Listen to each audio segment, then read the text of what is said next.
The views and opinions expressed in the following program are those of the hosts and guests, and not necessarily those of the staff or management of Worldwide Digital Broadcasting Corporation. Knowledge is power, and this is powerful stuff. Wellness Education Cannabis Advocates of Nevada present the We Can 702 Nevada Cannabis News Hour with the We Can radio team. For the next 60 minutes, we'll take an in-depth look at the cannabis reform revolution sweeping the nation. Now, let's fire up the news hour. Here is the We Can radio team. Welcome to the Nevada Cannabis News Hour. I'm your host, Kurt Dukaj, co-host Michael McCullough, and Perry Heichu. And behind the camera and on the boards, we have John today, making us sound and look good. So, boy, it's been an interesting week in cannabis. We had some big news come down from the Attorney General, huh? Oh, okay. Let's get into that one first then. Straight away. Yeah. The Nevada Attorney General has ruled that the doctor's notes are not valid from California. And implicit in that, I would say, are doctor's notes from any state are not going to be accepted. And this is going to disenfranchise a lot of people.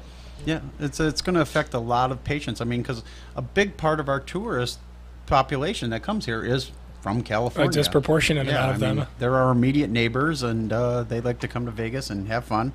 And there's a lot of patients who come out here and need to bring their meds. And you can't have fun if you're feeling ill, if you're all cramped up, or if you're nauseous or whatever. So it's not just have fun recreational, but we're building this tourist industry in this city on the idea that that everyone can come here and it's a place to blow off steam, and Sin City and most everything goes. But if you're feeling like crap, you're not going to partake in any of that. Oh yeah, if you're in pain, and who wants to even sit through a show? Could be up to 2 hours long sitting in a chair. Mm-hmm.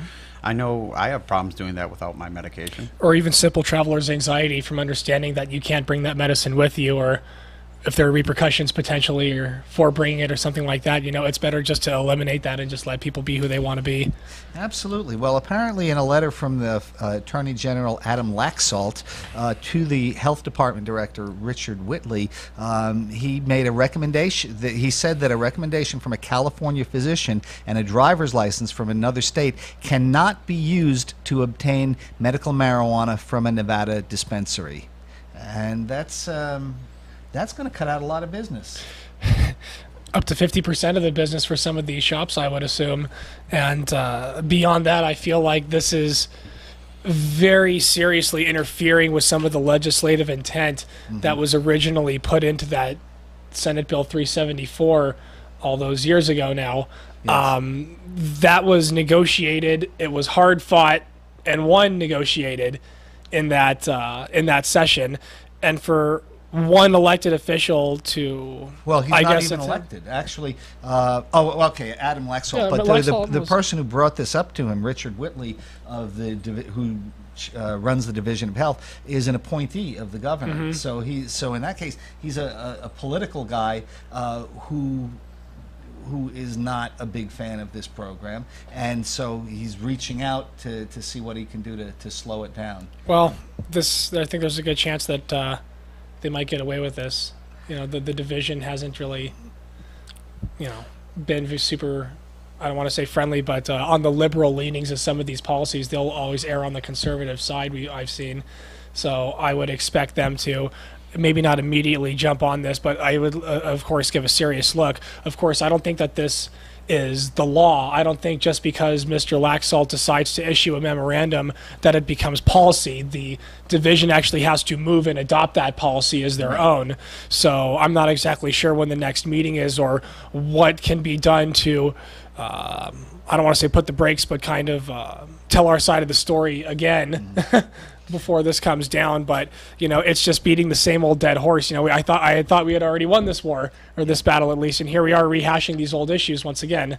And I think you're right that the division is pretty much going to do what it wants here, because when you're talking about out-of-state residents who are just coming here for a short period of time, their voices are not going to be heard in these hearings. Right. They're not local, they're not constituents, and so they will be largely disregarded. I think the only people who can make a big stink about it will be the dispensary owners and the workers who are going to say, look, if you carry through with this, we're going to lose our jobs. And maybe there's an in there, but largely, yeah, I agree with you on that. Yeah, and what the law says is that you have to have a state-issued card or the equivalent of a state-issued card. So what's next on the horizon? Are they going to say that letter you get that's good for 60 days before you get your card? Are we going to stop taking that from Nevadans? I mean, because that's not a state-issued card. Didn't they already try that once? Yeah, they did. And they just fixed it this year. I mean, so all this fighting over this, it's just really kind of stupid. I mean, a patient is a patient, regardless of what form they have. They should be able to. I mean, out-of-state patients should be able to have just a doctor's recommendation, or if they don't want to take out-of-state doctor's recommendations, why don't they allow them to see a doctor here and get a doctor's recommendation here and buy with the Nevada doctor's recommendation? You know, I mean, that there would be the equivalent. I mean, obviously we can't force them to get a Nevada card because, one, they can't because they're not a Nevada resident. Right. Two, by the time they get the card, they'll already most likely be home because it's taking about 9 to 14 days to get your card. So, but I think the counter to that is that, you know, if you have a patient who is coming from elsewhere, we can't assume that just because they're coming to Vegas that they're wealthy and they have a lot of disposable income. A lot of people with personal health issues have financial issues as well, because it costs. It's expensive to be sick, and to force these people to then go to the greater expense of coming to Vegas and taking time out of their holiday to go to a doctor and then to go to a state office, even the one on Sahara that issues on the same day, is just unduly burdensome. And not only is it burdensome, but I think that in the spirit of this violates the equal protection amendment in the Constitution. I can't think of another single legal medicine that they enforce this with.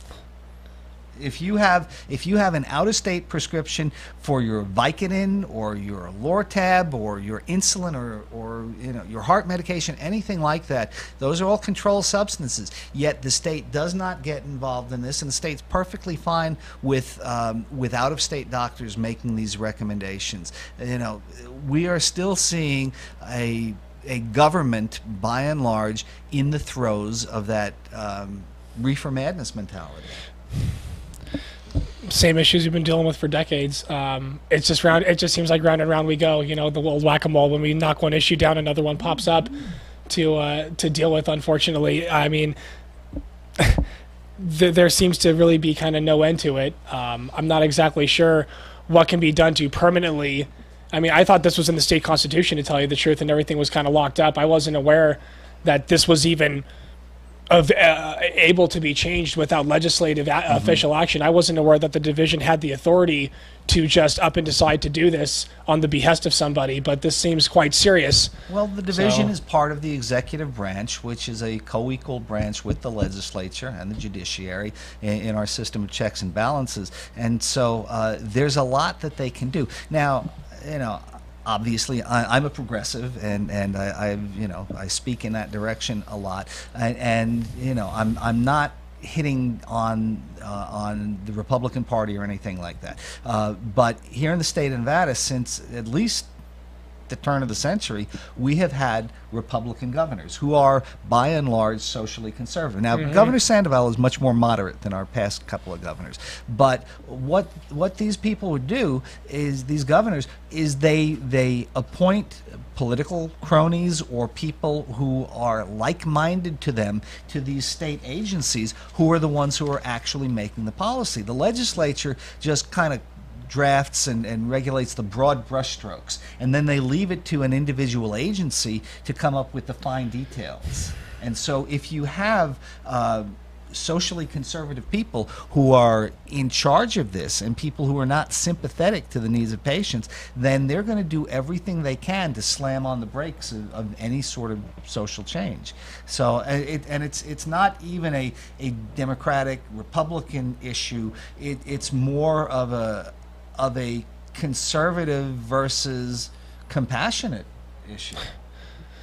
Fair enough. So we do have people who are in the industry who are speaking out against this. David Goldwater, who's an owner at Fine Cannabis, said in the Las Vegas Sun that not only is it important for our business, but for the patients who need this medicine while they're visiting here. And he argued that over 90% of an estimated 1.5 to 2 million California medical marijuana users choose a physician's recommendation over a state-issued medical marijuana card to avoid additional costs and registering with the state. And that second part, that registering with the state, is where I hear from a lot of patients why they don't get on a state program, because they have a scarlet letter on their forehead anytime they register with and the it's state. true. In Nevada, for the first 9 years of the program, they were sharing that patient data with the federal government. I have reason to believe that they're still sharing that information with a lot of entities. Otherwise, how would they have the information to decline potential firearms purchasers from that with no potential criminal I have all kinds of questions about how this information is coming into the various entities' hands in the first place, whether it be through back channels or official emails or whatever.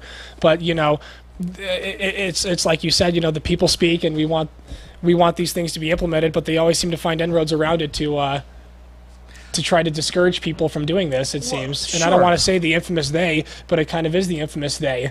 But we have a case where now over 80% of the United States citizenry supports the use of medical cannabis and the legalization and the regulation of it, and yet less than 50% of politicians, elected politicians, still do. Well, for They're very sure. much behind That's the because curve. we don't really have a direct democracy. It's a representative government, supposedly, and these people don't speak to the will of their constituents a lot of times. They speak to their own supposed inner moral compass that guides them to these decisions. Or quite often they speak to the big money that has helped them get elected, and that's their true constituency. Right. So, but we do have some good people out here on our side on this in legislature. We Absolutely. got Patricia Farley, who is right now, she's planning to present an opinion from the Legislative Council Bureau in favor of keeping the notes as part of the reciprocity measure. Sorry, I always get that word wrong. As a counter argument against Laxett's recommendation. So, and Patricia Farley has been one of the big people that helped get this law passed, along with Tick Seeger-Bloom, and she sits on the Legislative Council Bureau for this with Tick Seeger-Bloom. So we have some people giving a little bit of pushback on our end, and I'm sure the dispensary owners are going to too, because this came as a surprise to all the dispensary owners. They had no idea that the Health and Human Services reached out to the Attorney General on this matter. So. Yet at the same time, Senator Farley, who was obviously a proponent of these changes in the last legislative session, she said that the recent crackdown was taken to ensure the legitimacy of Nevada's medical marijuana industry. And I don't know how she gets to that statement. I don't understand how patients coming in from another state with their recommendations, but without a state card, could possibly be delegitimizing. I just don't think they like these dispensary owners and tour operators being clever and looking for the loopholes in the law. They don't really appreciate that, and I think they took it personally and decided to do what they could to shut it down, because that wasn't directly in the bill. They probably weren't licensed directly as the tour guys probably are not incorporated as a medical marijuana entity. They're just like a referral service, but they're bringing in all these out-of-state patients, which it doesn't make any sense to me why they would hate it, because the state is getting paid by these out-of-state patients with the eventual revenue. So, I don't really understand where the bad in this eventually is, because all these people have been vetted by physicians in California. So it just boggles my mind how these people make these leaps, and how they say, like you said, the delegitimization by doing this. I don't understand, like you said, how I'd wonder if there were other businesses here in Nevada who are quietly supporting this crackdown, because when people come to Vegas or come to Nevada as tourists, and let's take Vegas for example, the LVCVA, which is the Convention and Visitors Authority, says that the typical visitor is going to spend X amount of dollars in each visit, and they break it down to how much they're spending for shows, how much they're spending for lodging, how much they're spending for dinner and various other attractions. And if that is the case, that they say the typical tourist is going to spend, I don't know, I'm just going to grab a number, $500, okay, then it's a zero-sum game. And so if they're taking $100 of that out of their general budget to go buy medical cannabis because it's available here in the state, then somebody else might feel like they're going to lose. Right, okay. So I'm not saying that that's absolutely what's happening, but I can understand that not enough room in this town for the two of us. that does seem to happen a fair amount. Well, so I don't see the only industry I could see really maybe being hurt by it would be the alcohol industry, because people are still going to stay in their rooms, people are still going to gamble, people are still going to go to the shows, they're still going to eat. So I mean, all the normal Las Vegas stuff, if you're a medical patient or not, you're still going to go. It's not like I'm just coming here to use medical marijuana and then going home. They're coming to Vegas to go on a trip. They're trying to have fun. So it really shouldn't impact any of the other businesses. I think it would have actually less impact on the alcohol industry than on the gaming industry, because you can go into a casino with a roll of nickels and drink yourself blind if you want. But if there's going to be discretionary spending that gets hit, it's going to most likely be that spare slot machine or craps table money that people might bring in. And those casino corporations are the big power players in the state. Yeah, and I'm not exactly sure how much how much cannabis patients. That's the point. I don't know. If you're on alcohol, you're invincible and you'll gamble your house away. But if you're highly medicated, you'll just look at the slot machines and say, "Ooh, look at the pretty lights." I was going to say, I've been to these, various cups in California, and everyone, being from Las Vegas, it's an automatic geographical advantage to everyone I come into contact with. It's an instant icebreaker. Everyone wants to talk about Vegas, has questions, various, conversation starter. It's wonderful. People in California, these cannabis consumers and, users and business owners, I talk to them, and very rarely do they go, man, I can't wait to get to Vegas, hit the craps table or anything like that. Like, it just doesn't come up often in conversation about gambling, and maybe the gaming entities have become aware of that or not. I'm not exactly sure whether they've even done demographic studies about that or whether they have or haven't. Oh, yeah. I've seen studies of that over the past 20 years, which show a steady decline of the percentage of the discretionary budget that people are bringing here going to gambling. So their revenues have been going down, and which is why so many places have been looking for non-gaming revenue. Yeah, that's right. Well, it's a resort town now. It's not a gaming house anymore. They have everything, and the game. I don't want to say the gaming's the side gig, because it'll always be the primary. But back in the day, they didn't have the amount of infrastructure invested into some of these properties that they do now. It's unbelievable. I think that started basically with the Mirage was the first real super resort. Yeah, and now each one has to outdo the other. So you've got billion-dollar investments there. So I think we'll take a quick break here right now, and we'll be right back. Yeah, everyone.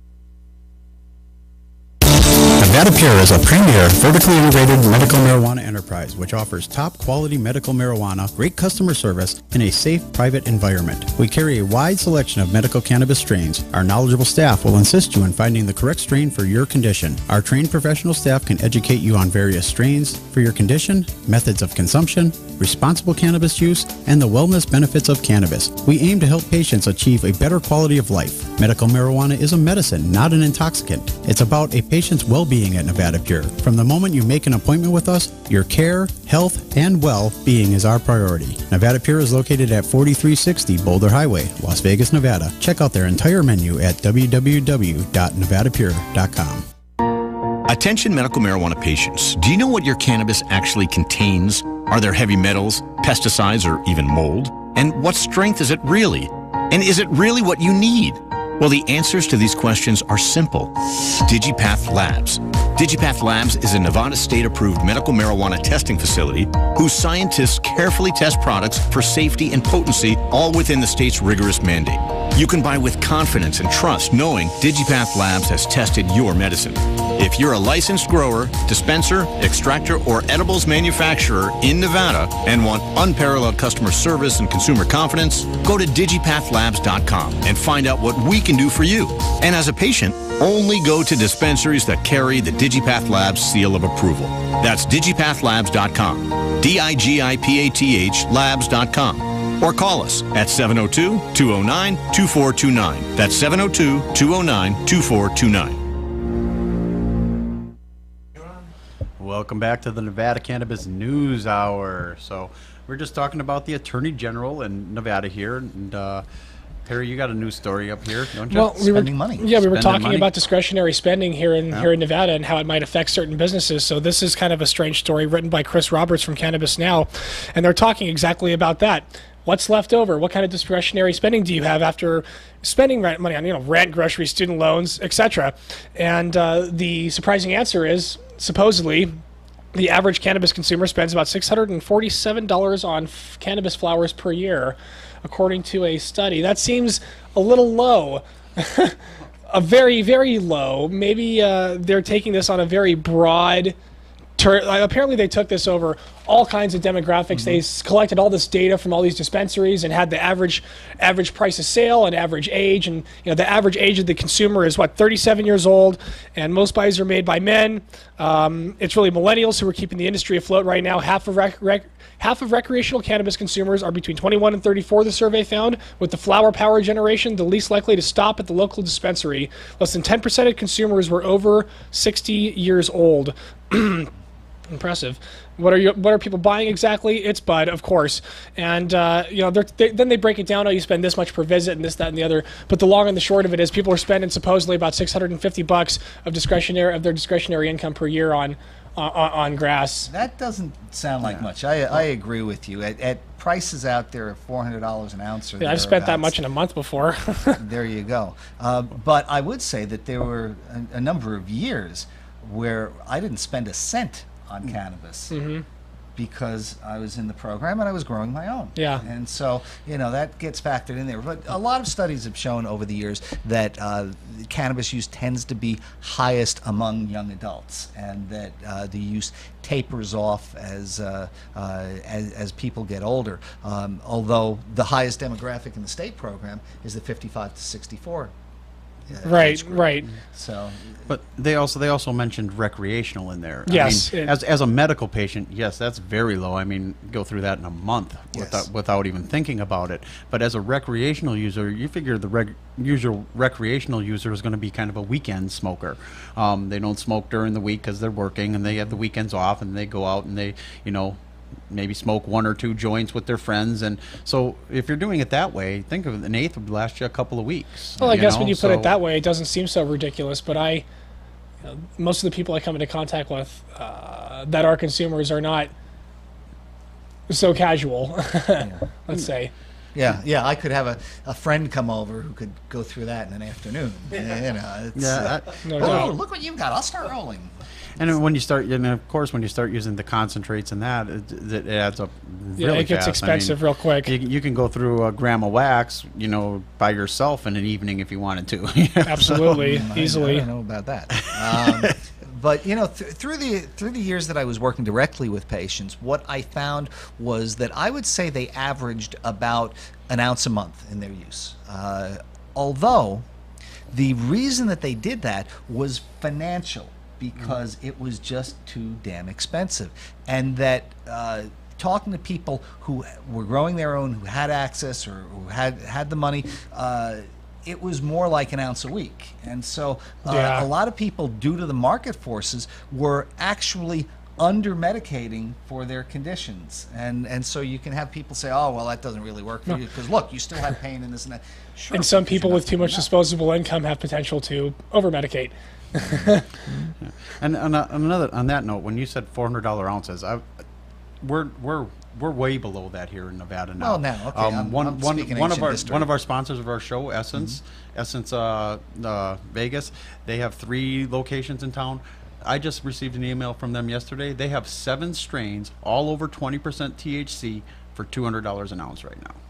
Right now, but I'll tell you what, if this initiative passes, question 2 passes in November, as we think it will, you're going to see $25 an eighth medical turn into $75 an eighth recreational overnight. It'll be amazing. Well, if it passes in November, it's about a year till it goes into effect, and hopefully by then we'll have more of the big grows that'll be open and more of the supply, so it shouldn't affect us as much. It's not going to go into effect in November or right in January. Of course. So well, not the retail, not the selling of, but I think that the actual possession, the criminality of the possession will go away very quickly, I think, by the end of the year. Yeah. So, but they still won't be able to just walk in and buy it at our dispensaries yet.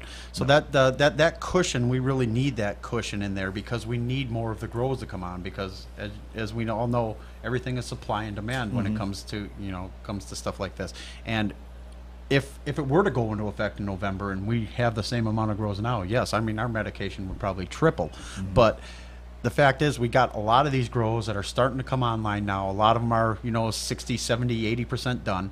So hopefully, by the time that the law goes into effect, we have a lot more of these big grows in operation, which in turn will give us a greater supply, and it shouldn't affect us as much. But I'd also say, though, if you're talking about prices being dependent on supply and demand, which obviously they are, the fact that you're saying that that these dispensaries are now offering multiple strains for in the $200 to $250 range indicates to me that there's a lot of supply out there. Of course. not right as now. much demand. And this whole thing that we were talking about in the last segment about the Attorney General cutting out a big chunk of patients is only going to reduce demand and increase supply. Oh yeah, further driving the down glut. prices. Yeah, the glut will grow drastically.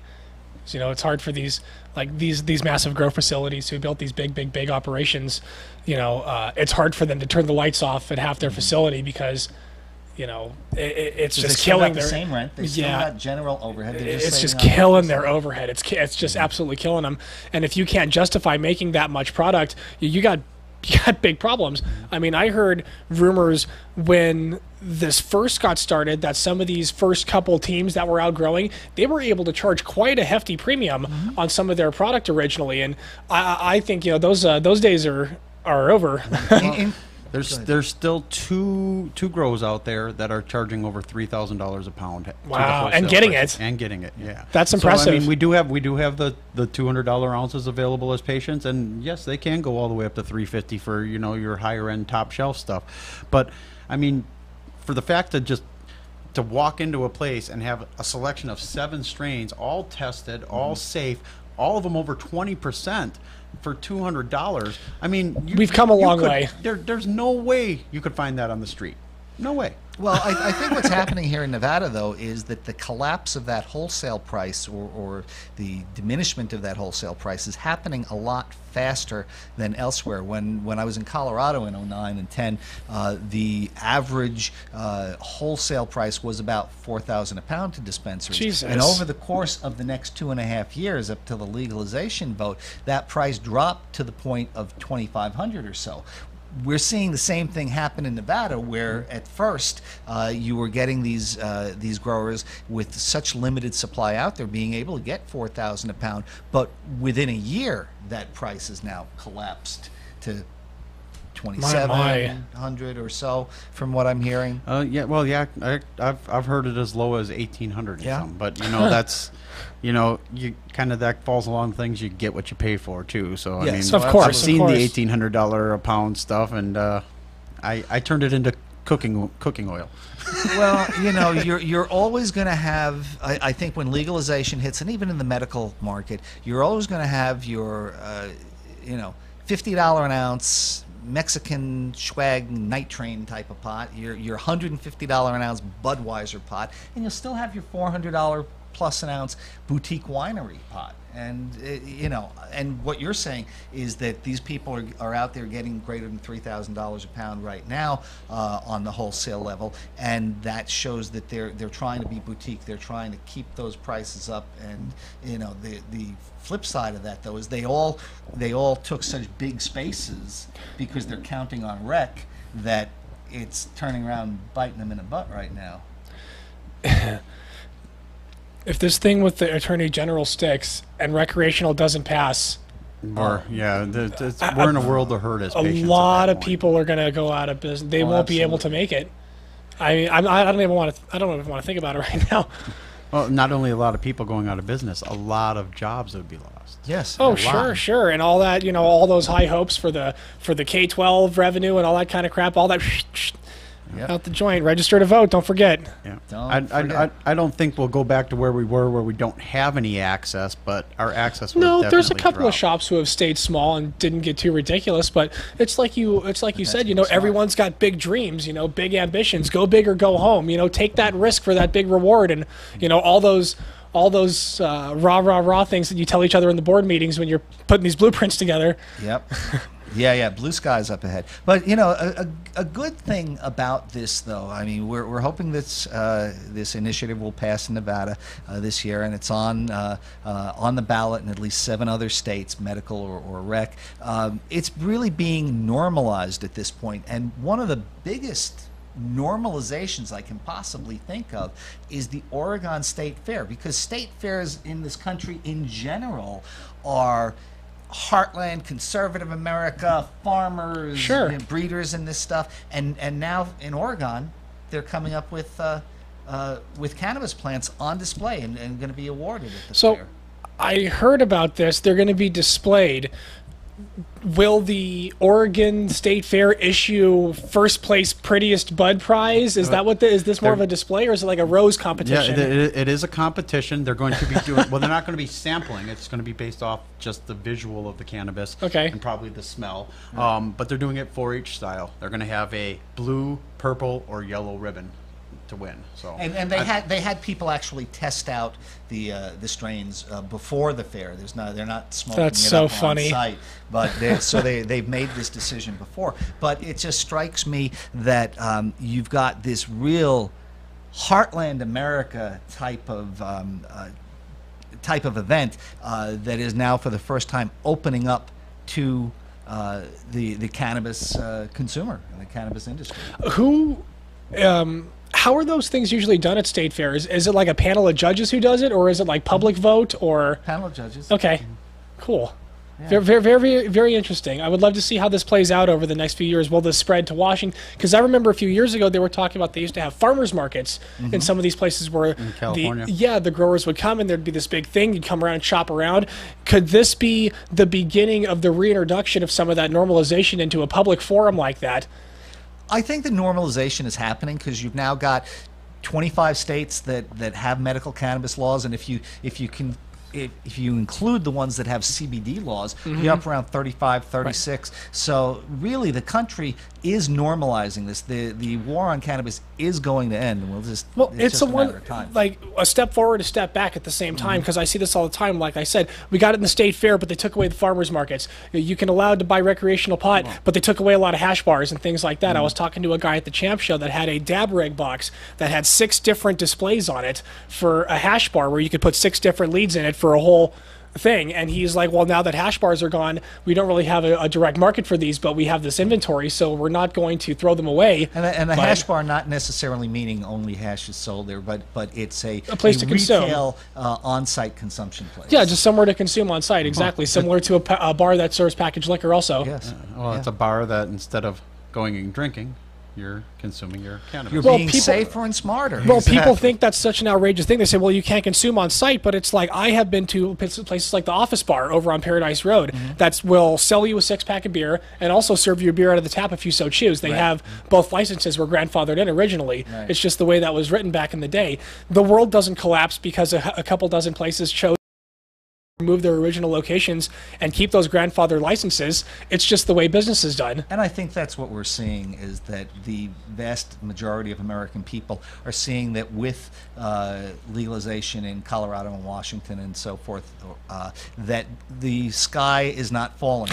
These states that have passed rec are not falling apart. And in fact, they're seeing much increased revenue. No, my aunt is kind of a strange bird. She's a very educated lady, overly educated, a couple PhDs and all that kind of stuff. Lives in downtown Denver, like right in the middle of a very, I would call a not very nice part of Denver. There's a lot of homeless activity out there, but she loves the busy scene. And I asked her, I said, be honest, she doesn't smoke pot, she doesn't drink, she's real square. I said, what has this really done for Denver? And she said, well, there's a lot more homeless people here now, but they're all very nice and things like that. And she's never been accosted by any of them or anything like that. They're not violent, supposedly. And she said that it's becoming harder and harder to find a place to rent in Denver because of the amount of people that are flooding to that area because of the recreational cannabis. And she's, they're throwing up apartments as fast as they can build them. And the applications to go to school, because she's in college for another PhD, it's getting harder and harder to get into the Colorado schools because so many kids want to apply to go to those schools because of this now. Yeah. And I would assume it's having a similar effect in Oregon and Washington. And people always like to point to the bad potential social ramifications, but really it's like, the jobs and the money and all that. There are so many positives to outweigh the potential negatives, and all those taxes that come in could, in theory, be used to potentially address some of these new homeless issues that are coming up if it becomes a problem. So, it's I didn't expect that from such a conservative person, well, an honest opinion. It's interesting that you're saying that, there are a lot of homeless people, but they're all very nice. Former Representative Barney Frank just recently did an interview in Rolling Stone magazine, and he slammed the drug war and called for the legalization of all drugs. And when asked what the next when asked when the next frontier of progressive politics is, Frank said that the lefties should fight to lower the military budget, create a better economy safety net, and end the stupid drug war. He said, we should outlaw a drug if it is likely to make you mistreat others. People don't hit other people in the head because they're on heroin. They hit other people in the head because they need money to buy heroin. And so it's very much the same here. When people are coming to Colorado, is the homeless factor a problem? Well, I guess it is. But for these people, they're willing to be homeless and be out there on the street in an environment where they can be less likely to be charged with felonies, where they're more tolerated. Their life, ruined. And the homeless problem doesn't necessarily mean that all these people are moving there and just not. All the homeless are people that just moved there because of the legal. It very well could be a circumstance of the fact that people are moving there now to go to school and because it is legal, and the housing market is now, costs have risen. Like in San Francisco, so the people that are on the lower end of the income, they fall out of the housing market because they can't afford to live. Really, a lot of people may have become homeless. Yeah, I mean that only makes sense. That if your housing costs go up, your homeless numbers go up too, because the people that are on the bottom edge of that housing market and barely making enough to make rent, your rents go up. What happens to them? Well, it's also a situation where, and there are no hard, fast studies on this, but you could also have people who are economically, in a tailspin and who become homeless, who have moved to Colorado because they're looking at the increased economic activity, and they're looking at the potential of maybe getting a job in this industry, maybe learning something about it. So, your aunt's anecdotal story notwithstanding, we don't really know what the root cause of this homeless problem is. Right. Of course, it's just how people perceive it. They say, okay, marijuana has become legal. These are the things that I have noticed as a resident of such city. Right. The homeless population has increased, but all these other things have also happened. So, you take the good with the bad, I suppose, and you just try to work through those problems as they come up. And there is no perfect bill, there's no perfect solution, and there are unintended consequences that happen when we seek upon these social experiments. Yep. And speaking of taking the good with the bad, we have to pay the bills here. So we're going to go to a quick commercial break, and we'll be right back.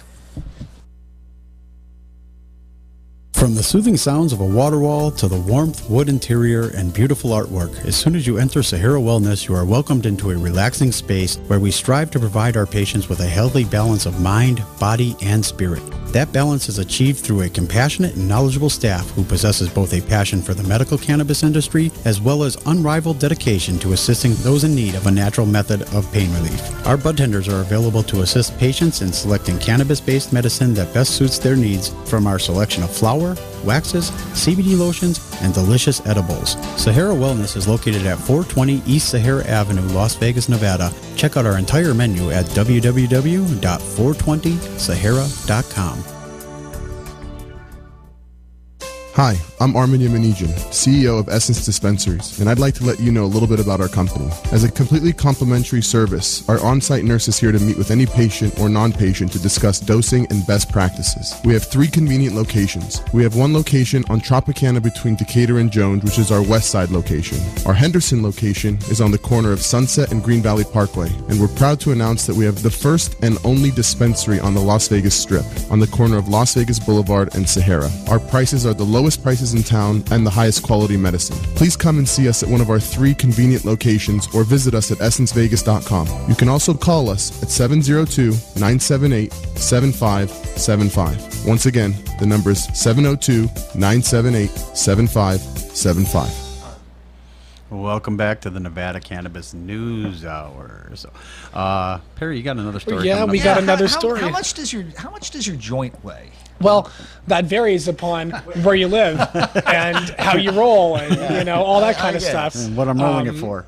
There finally might be some clarity. Okay, this study arrived at an estimate based on almost 11,000 marijuana transactions, and these were transactions that all led to arrests, so they were they were quantifiable.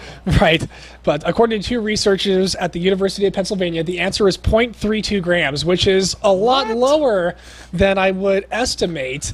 Burn a third of it just lighting it. Right. Sounds like a pin joint to me. Well, a lot of estimates were as high as a gram or maybe even over, but the number typically falls within the range of many estimates that have come before it, which is typically between 0.3 and 0.75 grams. Researchers have long tried to get an average. An informal online survey of High Times readers in 2015 estimated that the joints that they smoked contained between half a gram and a gram, which sounds about right, suggesting that somewhere around 0.75 grams may be the norm. The government, meanwhile, suggested that the joints typically contain 0.43 grams, according to the internal law enforcement studies, of course. Pre-rolled joints in recreational dispensaries and places where cannabis is legal are usually a gram.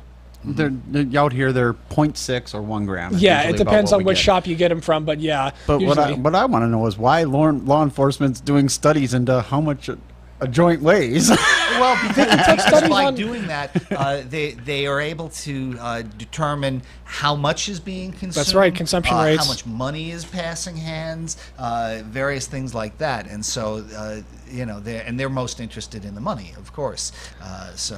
Well, in a 2007 study, a few researchers got some pot smokers to roll out fake joints using dried oregano to try to simulate typical content. That yielded an estimate of 0.66 grams, but with the standard deviation of a whopping 0.45 grams. And the relative density of oregano to marijuana is unknown with the moisture content and all that. So there are a lot of variables that at least they were willing to take into consideration and put that right in black and white. It didn't just say, oh, well, we correlated this directly. They had all those controls laid out.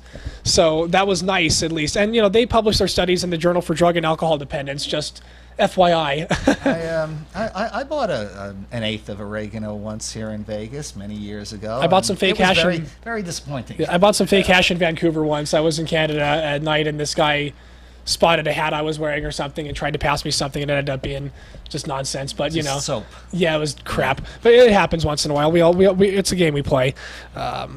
and unfortunately, it's not just a game, because so many people have had their lives ruined by convictions in the drug war, and certainly, no doubt. As Jack Harris said, the worst effect of cannabis is what happens when you get caught with it. Yeah. And President Richard Nixon declared the war on drugs in 1973 after the CSA, the Controlled Substances Act, passed Congress in 1971. How much longer after that did he name Elvis a drug enforcement officer as he was high as a kite in the meeting? As he was high as a kite. Yeah, prescription for cocaine. But the point of that is that in 1973, when Nixon announced this drug war, law enforcement had to come up with a method of determining what was an illicit drug and what wasn't. And so they came up with a drug test back then with a chemical called cobalt thiocyanate.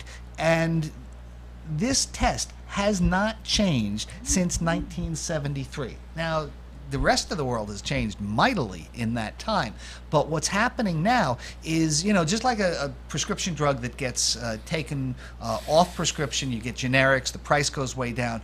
This thiosulfate test has been around for so long that it's really cheap, and it only costs law enforcement agencies about $2 to make this to perform this drug test. And the problem is that they're highly inaccurate, and you've got tens of thousands. But they carry weight in court. Oh, absolutely, and they shouldn't, but they do, and in part because over 90% of drug cases these days are plea bargained down. They don't even go to trial. They go into the courtroom just for a preliminary hearing and then for a sentencing, essentially.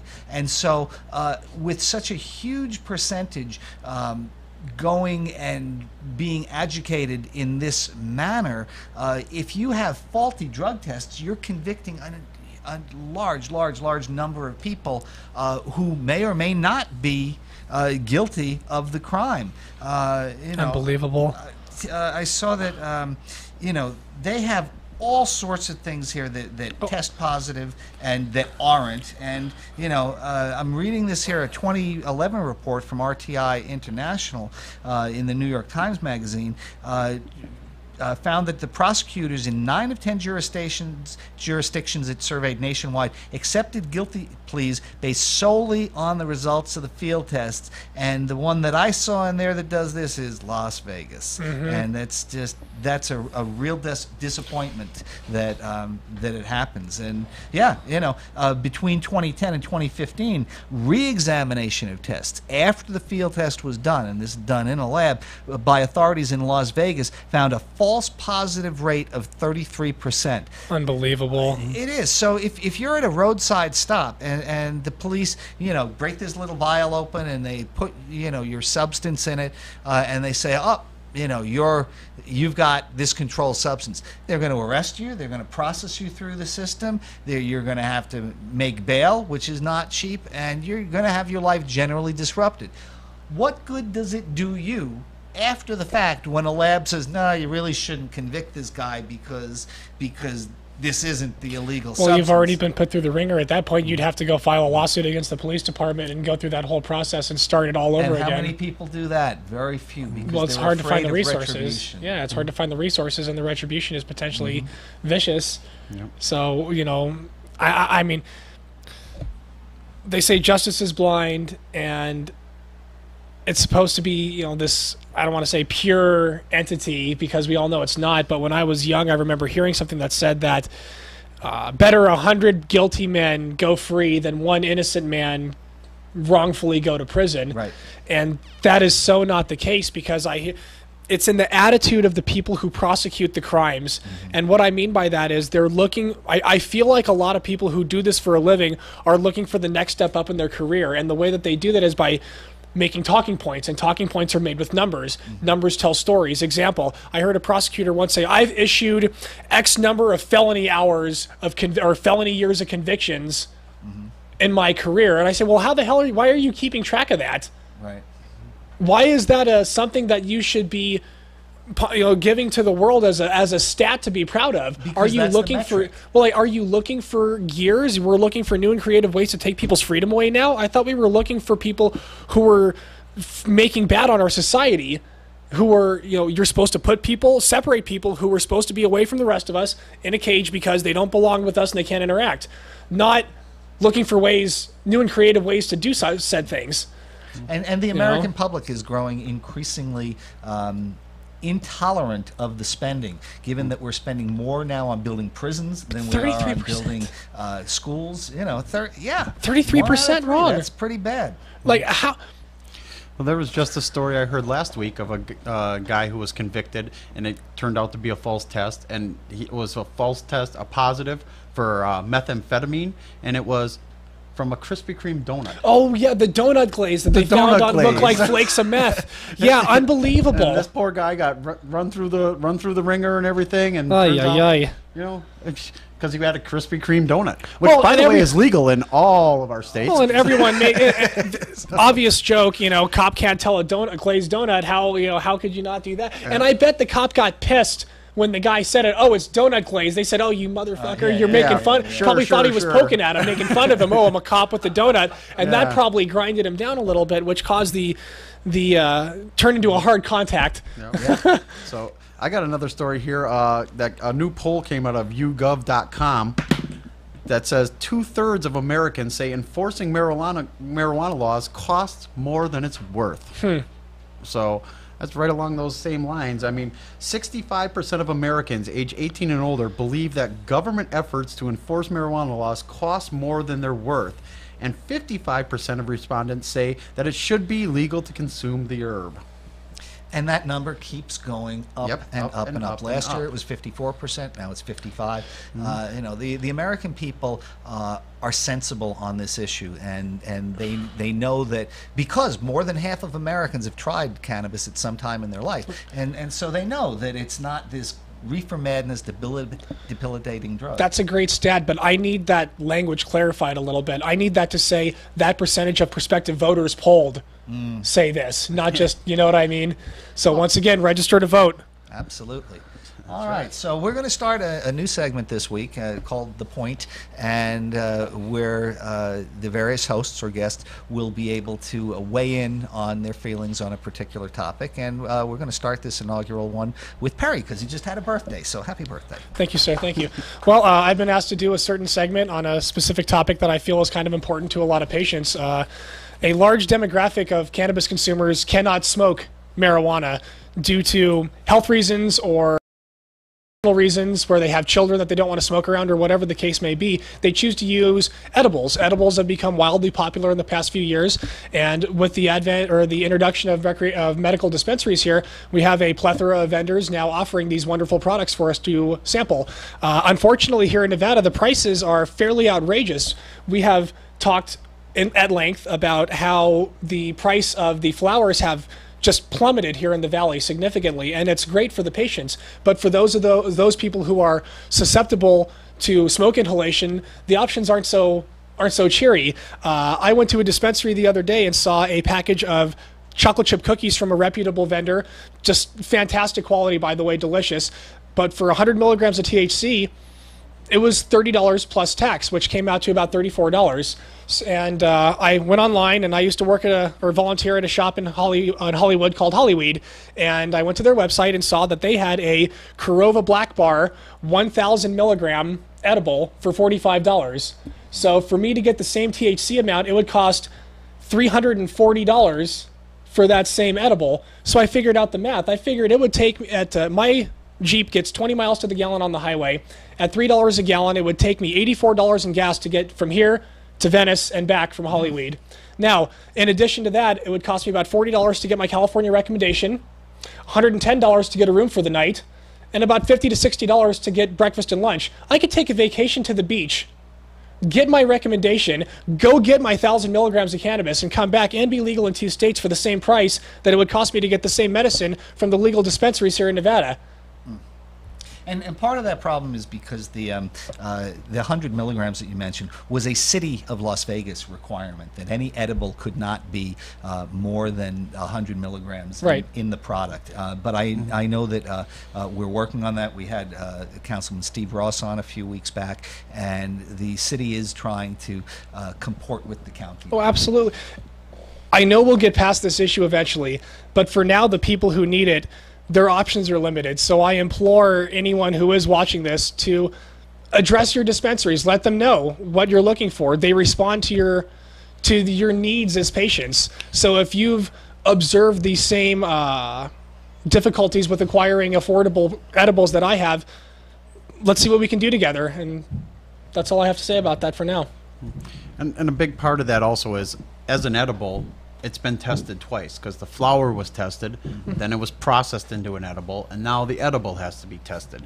One way we can get around this is to not necessarily even grow your own medicine. You can buy the $200 ounce at the dispensary, make it into your own butter. With an ounce, you could make basically 8 sticks of butter and multiple dozens of cookies out of that. Yeah, no doubt.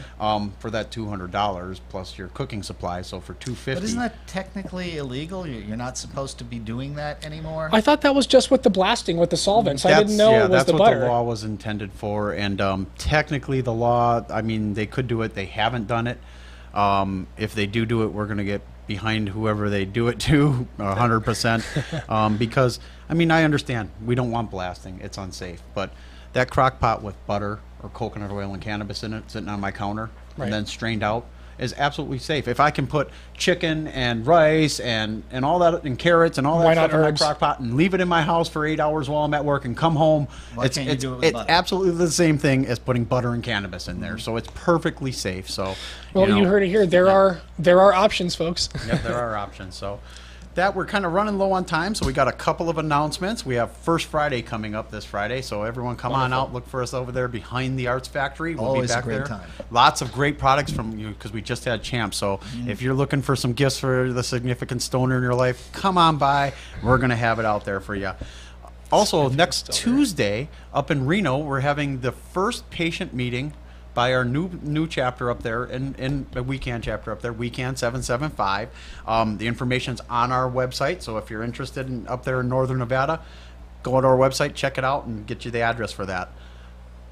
August 28th, our 8-year anniversary party.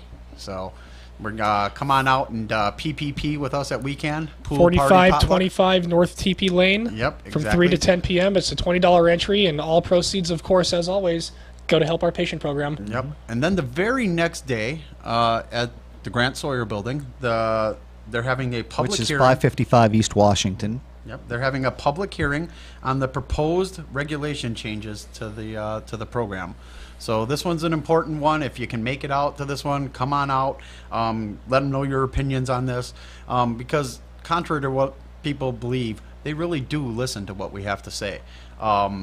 Don't come down with your patient stories. Come down with what you feel needs to be changed.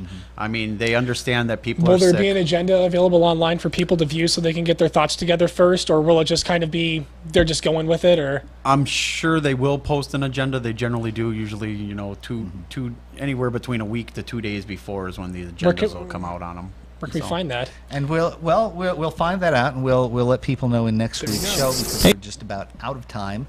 So I would like to thank you for listening into this episode of the Nevada Cannabis News Hour. This is our 121st episode. 120th, I think. 120th. 120th. That's still pretty significant. Well done. No, 121 exactly. Yep. All right. So for Kurt Dukac, Perry Heitschu, and myself, thanks for listening.